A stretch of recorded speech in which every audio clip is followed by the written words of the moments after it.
everyone? My name is Jamon McKinney, or you can just call me Juice, because that is my nickname. I want to get straight into the point right here. In order for the Los Angeles Rams to be a, force to be reckoned with, or to be a competitive team going forward, in order for them to try to get back to where they were a year or two ago, in which they went to a Super Bowl, in order for them to compete within the NFC West, it's plain and simple. Jared Goff has to be better. He has to step up his game, or else the Rams, they are not going anywhere anytime soon. Jared Goff last year, this past season, he wasn't all that great. He was not very impressive. He completed 62% of his passes, roughly 63%, 62.9%. He threw 22 touchdowns, 16 interceptions, and had an 86 pass rating. Not 88, 86 pass rating. And look, I don't think statistics are everything, but when you watch Jared Goff from this past year, he was not that impressive. And as of right now, the harsh reality is that Jared Goff is not living up to his new contract. And as far as I'm concerned, Jared Goff is just flat out overpaid. He's an overpaid quarterback right now. Jared Goff is overpaid. And the harsh reality is that by the end of next season, Jared Goff could end up being the fourth worst quarterback in his own division. Now, as of right now, I would take Jared Goff over Jimmy Garoppolo if I was choosing my team, because at Jared Goff's best, I think he's better than Jimmy Garoppolo. And I saw Jared Goff go into the Superdome in the playoffs and outplay Drew Brees. I saw a guy, a year ago playing like an MVP candidate at times. But this past year, Jared Goff was not all that great, and Jimmy Garoppolo got to the Super Bowl in his first season as an NFL starter. So first full season as an NFL starter. The first season which Jimmy Garoppolo played all 16 games, he got to the Super Bowl, okay? So going forward, Jimmy Garoppolo might project to be better than Jared Goff. Now, in comparison to Kyler Murray, yes, I am putting Kyler Murray over Jared Goff because Kyler Murray has a stronger arm. He's more accurate. He's a much better athlete. And he's just a more dynamic playmaker, point blank, period. I don't care that Jared Goff made it to a Super Bowl. Trent Dilfer went to a Super Bowl, okay? He threw more interceptions in his career than touchdown passes. Nick Foles made it to a Super Bowl, okay? Congratulations, Jared Goff. Listen, getting to a Super Bowl is not easy. I will admit that point, but just because Jared Goff has gotten to a Super Bowl, that doesn't make him a better quarterback than Kyler Murray, in my opinion. Kyler Murray is just a more talented thrower. If you want to say Jared Goff is a better quarterback, that's fine, but Kyler Murray is going to pass him by the end of this year if you think that Jared Goff right now is better than Kyler Murray. If I was a general manager, I would take Kyler Murray over Jared Goff. So let's say we get to a point in which Jimmy Garoppolo passes Jared Goff and Kyler Murray continues to play at a very high level, and Jared Goff becomes the fourth best quarterback in this division. That puts the Rams at a major disadvantage. Let's look at teams last year that had the fourth worst quarterback in their division. The Redskins, the Lions, because Matthew Stafford got hurt. The Jaguars, the Dolphins, the Chargers. Philip Rivers was not very good last year. The Bengals with Andy Dalton. And Cam Newton was injured for the Panthers last year, so they had the worst quarterback in their division. All those teams finished dead last in their division. Jared Goff has to step it up. And I truly think that we are in the golden age of quarterbacks in the NFL. We really are.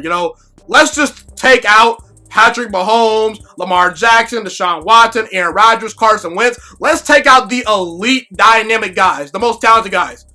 I'm going to mention a couple of quarterbacks that I think are third-tier quarterbacks right now. Not first-tier quarterbacks, not second-tier quarterbacks, third-tier quarterbacks. Let's name some of those guys. Ryan Tannehill, to me, is a third-tier quarterback. And guess what? Last year, he completed 70% of his throws, threw 22 touchdowns to only 6 interceptions, and had a 117 pass rating. That's a third-tier quarterback right now. Ryan Tannehill is not a first or second-tier quarterback, and if he is a second-tier quarterback, he's towards the bottom of that second tier. Daniel Jones. Let's look at Daniel Jones. Daniel Jones this past year with a much worse roster than Jared Goff threw more touchdown passes in less games played than Jared Goff. 61% completion percentage, 24 touchdowns, 12 interceptions, and an 87 pass rating as a rookie. And some people don't even think that Daniel Jones is a top 20 quarterback in the NFL right now. That's a third-tier quarterback right there. Jameis Winston, who's currently a backup. 5,000 yards this past year, 33 touchdown passes. He's a backup. Not to mention the fact that a top 10 quarterback, in my opinion, named Cam Newton, it took him forever this offseason to get a new contract. And he had to sign an extremely cheap deal with the Patriots. Look at Dak Prescott. The Dallas Cowboys have been yet to pay Dak Prescott a bunch of money. And he's been to the playoffs a couple of times. He's put up a lot of great numbers, and he's won a lot of games. That should tell you about the quarterback position of today. Heck, even look at guys like Matthew Stafford and Matthew Stafford and Matt Ryan, who to me are better quarterbacks at their best than Jared Goff, no doubt. And not to mention Joe Burrow, Tua Tagovailoa, and Jordan Love. I think they all have a chance to be really good, and those are players that were drafted this year. So listen, man, Jared Goff, you gotta step it up, man. The Rams paid Jared Goff way too much money, and they did it too early, in my opinion.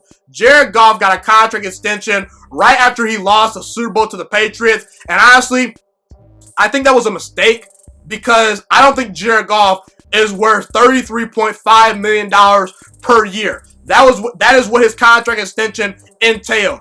His contract extension is allowing him to make $33.5 million per year. That's not good for a system quarterback. That should not be the amount of money that quarterback should be making. Jared Goff is a system quarterback. You know, Jared Goff last year lost at home to Jameis Winston. He lost to Mason Rudolph last year. He got his brains blown out by Lamar Jackson at home last year, 45-6. He got blown out by the Dallas Cowboys last year, who did not even make the playoffs. That's the guy you're paying $33.5 million per year? Yeah, good luck with that guy. I'm not a believer in Jared Goff, and for a while, I was higher on Jared Goff than most people because I see the flashes with Jared Goff. I see a very good deep ball thrower. I see a guy that when he's at his best, he's among one of the 10 best quarterbacks in football. But the problem is we don't get those performances often enough. I don't believe in Jared Goff that much anymore.